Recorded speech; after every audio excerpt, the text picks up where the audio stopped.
ಮಂಗಳೂರಿನ ವಿದ್ಯಾರ್ಥಿ ದಿಗಂತ್ ಉಡುಪಿಯ ಡಿಮಾರ್ಟ್ ಶಾಪಿಂಗ್ ಮಾಲ್ನಲ್ಲಿ ಪತ್ತೆಯಾಗಿದ್ದಾರೆ. ದಿಗಂತ್ ಶಾಪಿಂಗ್ ಮಾಡುವ ಸಿಸಿಟಿವಿ ದೃಶ್ಯಾವಳಿ ಸಿಕ್ಕಿದೆ. 13 ದಿನದ ಹಿಂದೆ ನಾಪತ್ತೆಯಾಗಿದ್ದಂತಹ ವಿದ್ಯಾರ್ಥಿ ದಿಗಂತ್ ಉಡುಪಿಯ ಡಿಮಾರ್ಟ್ ಶಾಪಿಂಗ್ ಮಾಲ್ನಲ್ಲಿ ಪತ್ತೆಯಾಗಿದೆ. ಅದರಲ್ಲೂ ಶಾಪಿಂಗ್ ಮಾಡುವಂತಹ ಸಿಸಿಟಿವಿ ದೃಶ್ಯಾವಳಿ ಲಭ್ಯ ಇದೆ. ಸದ್ಯ ದಕ್ಷಿಣ ಕನ್ನಡ ಜಿಲ್ಲಾ ಪೊಲೀಸರ ಸುಪರ್ದಿಯಲ್ಲಿಯೇ ದಿಗಂತ್ ಇರುವಂಥದ್ದು. ದಿಗಂತ್ ಪತ್ತೆಯಾದ ಬಳಿಕ ಕುಟುಂಬದ ಬಳಿ ಕಿಡ್ನಾಪ್ ಕತೆ ಹೇಳಿದ್ದ ದಿಗಂತ್ ಸಾಮಾನ್ಯನಂತೆ ಖರೀದಿ ಮಾಡಿ ಬಿಲ್ಲು ಪಾವತಿಸುವಂತಹ ದೃಶ್ಯವನ್ನ ನೀವು ನೋಡ್ತಾ ಇದ್ದೀರಿ. ಈ ಸಿಸಿಟಿವಿ ಫುಟೇಜ್ ಈಗ ಸಿಕ್ಕಿದೆ. ಪರೀಕ್ಷೆಯ ಆತಂಕದಿಂದ ಮನೆ ಬಿಟ್ಟು ಹೋಗಿದ್ದ ಸಂಶಯಕ್ಕೆ ಈಗ ಮತ್ತಷ್ಟು ಪುಷ್ಟಿ ಕೊಡ್ತಾ ಇದೆ ಈ ವಿಡಿಯೋ. ಆರಾಮಾಗಿ ಡಿಮಾರ್ಟ್ ನಲ್ಲಿ ಶಾಪಿಂಗ್ ಮಾಡ್ತಾ ಇದ್ದಾನೆ ದಿಗಂತ್. ಆ ದೃಶ್ಯ ಸಿಕ್ಕಿರುವಂಥದ್ದು. ಕಿಡ್ನಾಪ್ ಆಗಿರುವ ಸಾಧ್ಯತೆ ಬಹಳ ಕಡಿಮೆ ಅಂತ ಈ ದೃಶ್ಯಾವಳಿಗಳು ಹೇಳ್ತಾ ಇದೆ. ಯಾವುದೇ ಆತಂಕ ಇಲ್ಲದೆ ಮಾಲ್ನಲ್ಲಿ ಓಡಾಟ ನಡೆಸಿರುವಂತಹ ದಿಗಂತ್ 13 ದಿನದ ಹಿಂದೆ ಈತ ಕಾಣೆಯಾಗಿದ್ದ. ಎಲ್ಲಿದ್ದಾನೆ ಅನ್ನೋದರ ಬಗ್ಗೆ ಯಾವುದೇ ಮಾಹಿತಿಗಳಿರಲಿಲ್ಲ. ಆದರೆ ನಿನ್ನೆ ಉಡುಪಿಯ ಡಿಮಾರ್ಟ್ ಶಾಪಿಂಗ್ ಮಾಲ್ನಲ್ಲಿ ಆತ ಪತ್ತೆಯಾಗಿದ್ದಾನೆ. ಶಾಪಿಂಗ್ ಮಾಡ್ತಾ ಇರುವಂತಹ ಸಂದರ್ಭದ ದೃಶ್ಯ ಇದೆ.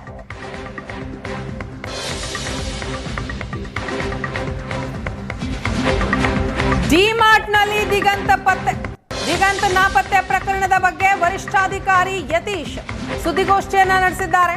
ಪರೀಕ್ಷೆಯ ಭಯದಿಂದ ದಿಗಂತ್ ನಾಪತ್ತೆಯಾಗಿದ್ದು ಗೊತ್ತಾಗಿದೆ. ಪರೀಕ್ಷೆ ಕಾರಣಕ್ಕೆ ಮನೆ ಬಿಟ್ಟು ಹೋಗಿರುವ ಕಾರಣ ಕೊಟ್ಟಿದ್ದಾನೆ.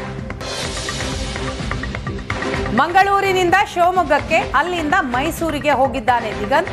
ಅದಾದ ನಂತರ ಕೆಂಗೇರಿಗೆ ಹೋಗಿ ರೆಸಾರ್ಟ್ನಲ್ಲಿ ಕೆಲಸ ಮಾಡಿದ್ದಾನೆ. ಬೆಂಗಳೂರು ಸುತ್ತಿ ಮೈಸೂರಿಗೆ ಬಂದು ರೈಲ್ನಲ್ಲಿ ಉಡುಪಿಗೆ ಬಂದಿದ್ದಾನೆ ಅಂತ ಯತೀಶ್ ಅವರು ಹೇಳ್ತಾರೆ. ರಾಜ್ಯಾದ್ಯಂತ ಭಾರಿ ಚರ್ಚೆಗೆ ಕಾರಣ ಆಗಿರತಕ್ಕಂಥ ಬಂಟ್ವಾಳದ ದಿಗಂತ್ ನಾಪತ್ತೆ ಪ್ರಕರಣ ಕೊನೆಗೂ ಕೂಡ ಸುಖಾಂತ್ಯಗೊಂಡಿದೆ. ಹಾಗಾದರೆ ಆತ ಯಾಕೆ ನಾಪತ್ತೆ ಆಗಿದೆ, ಎಲ್ಲಿಗೆ ಹೋಗಿದ್ದ ಅನ್ನುವಂಥದ್ದನ್ನು ಸ್ವತಃ ನಮ್ಮ ಜೊತೆ ಮಾತಾಡೋದಕ್ಕೆ SP ಆಗಿರ್ತಕ್ಕಂಥ ಯತೀಶ್ ಅವರಿದ್ದಾರೆ. ಅವ್ರ ಜೊತೆ ಮಾತಾಡ್ತೀವಿ. ಸರ್, ಈಗ ಪತ್ತೆ ಆಗಿರುವಂಥದ್ದು ಏನಕ್ಕೆ ನಾಪತ್ತೆ ಆಗಿದೆ, ಒಟ್ಟು ನಿಮ್ಮ ಇದು ತನಿಖೆಯಲ್ಲಿ ಏನೆಲ್ಲ ಮಾಹಿತಿ? ನಮಗೆ ಹುಡುಗ ನಿನ್ನೆ ಸಂಜೆ ಉಡುಪಿಯಲ್ಲಿ ಪತ್ತೆ ಆದಂಥದ್ದು. ಮತ್ತು ಹುಡುಗನ ನಾವು ಉಡುಪಿ ಪೊಲೀಸರ ಕಸ್ಟಡಿಯನ್ನು ನಾವು ತೊಗೊಂಡು ಬಂದು ವಿಚಾರಣೆ ಮಾಡಿದಾಗ ಆತ ಸೆಕೆಂಡ್ PUC ಎಕ್ಸಾಮ್ ಇರುತ್ತೆ, ಎಕ್ಸಾಮ್ಗೆ ಸರಿಯಾದ ಪ್ರಿಪರೇಷನ್ಸ್ ಮಾಡಿರೋದಿಲ್ಲ. ಆ ಸಂಬಂಧ ಹೆದರ್ಕೊಂಡು ಮನೆ ಬಿಟ್ಟು ಹೋಗಿದ್ದಾಗಿ ಹೇಳಿಕೆ ಕೊಟ್ಟಿದ್ದಾನೆ. ಮೊದಲು ನಾವು ಪ್ರಶ್ನೆ ಮಾಡಿದಾಗ ಮತ್ತು ಅವ್ರ ತಾಯಿಗೆ ಅವನು ಉಡುಪಿಯಿಂದ ಫೋನ್ ಮಾಡಿದಾಗಲೂ ಸಹಿತ ಯಾರೋ ಇಬ್ಬರು ಅಕ್ಷಯ್ ಅಭಿಯನ್ ಅವರು ನನ್ನ ಕರ್ಕೊಂಡು ಹೋದ್ರು ಅನ್ನೋ ಫಸ್ಟ್ ಸ್ಟೇಟ್ಮೆಂಟ್ ಕೊಟ್ಟಿದ್ದ. ಬಟ್ ನಾವು ಕರ್ಕೊಂಬಂದು ಅವನ್ನ ಸಮಾಧಾನ ಮಾಡಿ ಕೂಲಂಕುಷವಾಗಿ ವಿಚಾರಣೆ ಮಾಡಿದಾಗ ಆತ ಎಕ್ಸಾಮಿನ ಒಂದು ಭಯದಿಂದ ಈ ಥರ ಹೋದೆ, ಮತ್ತು ನನಗೆ ಆ ಸಿಚುವೇಷನನ್ನು ಹೇಗೆ ಫೇಸ್ ಮಾಡಲಿಕ್ಕೆ ಅಷ್ಟು ಧೈರ್ಯ ಸಾಲದೆ ಈ ರೀತಿ ನಾನು ಸ್ಟೇಟ್ಮೆಂಟ್ ಕೊಟ್ಟೆ ಅಂತ ಹೇಳಿರ್ತಾನೆ. ಅದಾದ ಬಳಿಕ ನಾವು ಅವನ್ನ CWC ಮುಂದೆ ಹಾಜರು ಮಾಡಿ ಈಗ ಬಾಲಕರ ಬಾಲಮಂದಿರದಲ್ಲಿ ಅವನ್ನ ಇರಿಸಿದ್ದೀವಿ. ಮತ್ತು ಮುಂದೆ ಉಚ್ಚ ನ್ಯಾಯಾಲಯದಲ್ಲಿ ಹೇಬಿಯಸ್ ಕಾರ್ಪಸ್ ಇರೋದ್ರಿಂದ ಅಲ್ಲಿ ಉಚ್ಚ ನ್ಯಾಯಾಲಯ ಮುಂದೆ ಹೇಗೆ ಆದೇಶ ಮಾಡುತ್ತೋ ಆ ರೀತಿ ನಾವು ತೀರ್ಮಾನ ಮಾಡ್ತೀವಿ. ಈಗ ಅವನ ಟ್ರಾವೆಲ್ ಹಿಸ್ಟ್ರಿ ಹೇಗಿದೆ ಮತ್ತು ಅದ್ರ ಜೊತೆಗೆ ಅವನ ಖರ್ಚಿಗೆಲ್ಲ ಏನು ಮಾಡಿದೆ? ಅವನು ಇಲ್ಲಿಂದ ಮನೆಯಿಂದ ಹೋಗ್ತಾ 500 ರೂಪಾಯಿ ತೊಗೊಂಡು ಹೋಗಿದ್ದೆ ಅಂತ ಹೇಳ್ತಾನೆ. ಮತ್ತು ಇಲ್ಲಿ ಮಂಗಳೂರಿಂದ ಅವನು ಶಿವಮೊಗ್ಗಕ್ಕೆ ಹೋದ ಬಸ್ಸಲ್ಲಿ. ಶಿವಮೊಗ್ಗದಿಂದ ಮೈಸೂರಿಗೆ ಟ್ರೈನಲ್ಲಿ ಹೋಗಿ, ಮೈಸೂರಿಂದ ಕೆಂಗೇರಿಗೆ ಹೋಗಿ, ಕೆಂಗೇರಿಯಿಂದ ನಂದಿ ಹಿಲ್ಸಲ್ಲಿ 2 ದಿವಸ ಇದ್ದು ಅಲ್ಲಿ ಒಂದು ಪ್ರೈವೇಟ್ ರೆಸಾರ್ಟ್ನಲ್ಲಿ 2 ದಿವಸ ಕೆಲಸ ಮಾಡಿದೆ ಅಂತ ಹೇಳಿದ್ರು. ಕೆಲಸ ಮಾಡಿ ಬಂದಂಥ ಹಣದಿಂದ ಮತ್ತೆ ವಾಪಸ್ ಅವನು ಕೆಂಗೇರಿಯಿಂದ ಮೈಸೂರಿಂದ ಟ್ರೈನ್ ಹತ್ಕೊಂಡು ನಿನ್ನೆ ಬೆಳಗ್ಗೆ ಉಡುಪಿಗೆ ಬಂದಿರೋಂಥದ್ದು. ಸರಿ, ಇನ್ನೊಂದು ಈ ಒಂದು ನಾಪತ್ತೆ ಪ್ರಕರಣ ದೊಡ್ಡ ಚರ್ಚೆಗೆ ಕಾರಣ ಆಗಿದೆ. ಅಂದರೆ ಆ ರೈಲ್ವೆ ಟ್ರ್ಯಾಕಲ್ಲಿ ಸಿಕ್ಕಿದ ಸಪ್ಪಲಿಯಲ್ಲಿ ರಕ್ತ ಇತ್ತು, ಮತ್ತೊಂದು ಮಗದೊಂದು ಅನ್ನುವಂಥದ್ದು. ಇದಕ್ಕೆಲ್ಲ ಕಾರಣ ಅವನ ಪಾದದಲ್ಲಿ ಒಂದು ಗಾಯ ಆಗಿರುತ್ತೆ. ಆ ಪಾದದಲ್ಲಿ ಸ್ವಲ್ಪ ಬ್ಲೀಡಿಂಗ್ ಆಗ್ತಿತ್ತಂತೆ. ಬ್ಲೀಡಿಂಗ್ ಆದ ಸಂದರ್ಭದಲ್ಲಿ ಅವನು ಚಪ್ಪಲಿ ಬಿಚ್ಚಿಬಿಟ್ಟು ಅದ್ರ ಮೇಲೆ ಒರೆಸಿದಾಗ ರಕ್ತ ಅಂಟಿರ್ಬೋದು ಅನ್ನೋದು ಅವನು ನಮಗೆ ಕೊಟ್ಟಿದ್ದಂಥ ಮಾಹಿತಿ. ಮತ್ತು ಕಾಲು ನೋಡಿದಾಗ ಸ್ವಲ್ಪ ಗಾಯಗಳ ಒಂದು ಕುರು ಕಂಡಿದೆ ನಮಗೂ. ಸರಿ, ಇದೆಲ್ಲ ಈಗ ಅವನ ವರ್ಷನಾದರೂ ಕೂಡ ಅವನ ಜೊತೆಗೆ ಈ ಹೋದಂಥ ಸಂದರ್ಭದಲ್ಲಿ ಯಾರನ್ನಾದರೂ ಸಂಪರ್ಕ ಮಾಡಿದ್ದಾನ, ಯಾರಾದರೂ ಸಂಪರ್ಕದಲ್ಲಿದ್ದರಾ? ಮತ್ತು ಅವನೇ ಹೇಳಿದಾಗ ನನ್ನನ್ನು ಯಾರು ಆರಂಭದಲ್ಲಿ ಹೇಳಿದ್ದಾರೆ, ನನ್ನನ್ನು ಯಾರು ಎತ್ಕೊಂಡು ಹೋಗಿದ್ದಾರೆ, ಇದೆಲ್ಲದಕ್ಕೇನು ಈಗ ನಾವು ಅದನ್ನೆಲ್ಲ ವೆರಿಫೈ ಮಾಡ್ತೀವಿ.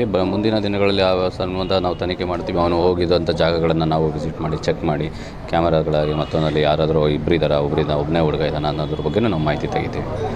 ಅಂತಿಮವಾಗಿ ಒಂದು ಅಂದರೆ ಅವನು ಟ್ರೈನಲ್ಲಿ ಬರುವಾಗ, ಮುರುಡೇಶ್ವರ ಟ್ರೈನಲ್ಲಿ ಬರುವಂಥ ಸಂದರ್ಭದಲ್ಲಿ ನೀವು ಕೂಂಬಿಂಗ್ ಮಾಡ್ತಾ ಇದ್ರಿ, ಅದನ್ನು ಅವ್ನು ನೋಡಿದ್ದ, ನಿಮ್ಮ ಹತ್ರ ಕೇಳಿದ್ದಾನು ಅಂತ ಅದೇನು? ಅಂದರೆ ಆತ ನಿನ್ನೆ ಬೆಳಗ್ಗೆ ಸುಮಾರು ಒಂದು 8 ಗಂಟೆ ಸಮಯದಲ್ಲಿ ನಾವು ಅಲ್ಲಿ ಅಮ್ಮೆಮಾರ್ ರೈಲ್ವೆ ಟ್ರ್ಯಾಕ್ ಹತ್ರ ಕೂಂಬಿಂಗ್ ಮಾಡುವಂಥ ಸಂದರ್ಭದಲ್ಲಿ ಅದೇ ಟ್ರೈನಲ್ಲಿ ಬಂದು ಬಾಗಿಲಲ್ಲಿ ಕೂತಿದ್ದೆ, ನಾನು ಇಲ್ಲೆಲ್ಲ ಜನ ಇದ್ದಿದ್ದ ನಾನು ನೋಡಿದೆ ಅಂತ ಹೇಳಿದ್ದೇನೆ. ಬಟ್ ಯಾಕೆ ಅಲ್ಲಿ ಜನ ಇದ್ದರು, ಏನು ಮಾಡ್ತಿದ್ರು ಅನ್ನೋದ್ರ ಬಗ್ಗೆ ಅವನಿಗೂ ಕೂಡ ಮಾಹಿತಿ ಇರಲಿಲ್ಲ.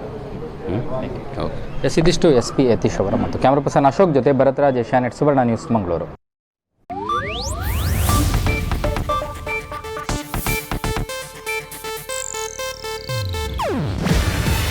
ಇದು ಏಷ್ಯಾನೆಟ್ ನ್ಯೂಸ್ ನೆಟ್ವರ್ಕ್ ಪ್ರಸ್ತುತಿ. ನೀವು ನೋಡ್ತಿದ್ದೀರಾ ಏಷ್ಯಾನೆಟ್ ಸುವರ್ಣ ನ್ಯೂಸ್.